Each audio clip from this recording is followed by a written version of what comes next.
hapon, yaring nagapanguna nga balita. Lokal nga panguluhan, ginaulat na lang ang mga pagsulundan gikan sa National Interagency Task Force agud masuguran ang paghatag sang COVID-19 booster shot.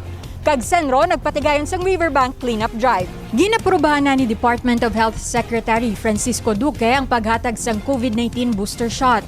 Apang ginpayag ni Mayor Jerry Triañas nga wala pa sang mga pagsulundan tuoy diri, gani ginaulat pa ang go signal gikan sa National Interagency Task Force. Sa tion may mga pagsulundan na sa paghatag sang booster shot, prioridad nga paghatagan ang mga medical frontliners, mga pamilya sini, senior citizens kag person with comorbidities. Ang paggagamiton nga vaccine para sa booster shot amo ang AstraZeneca, Moderna kag Pfizer. Samtang padayon naman ang vaccination program sang lokal nga panguluhan.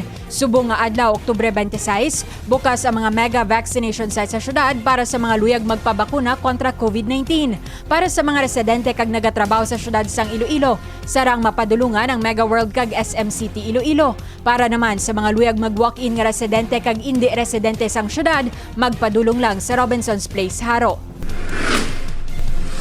Ginpasalamatan ni Mayor Jerry Triañas ang inisyatibo sang City Environment and Natural Resources Office bangod sa pagpatigayon sang Riverbank Cleanup Drive sa Iloilo River Esplanade 8. 14 kasakos sang basura ang nakolekta sa mga katapos sang Senro. Ganigin pa kamaayos ang ahensya nga padayunon ang pagpaninlo ilabi na sa mga riverbanks.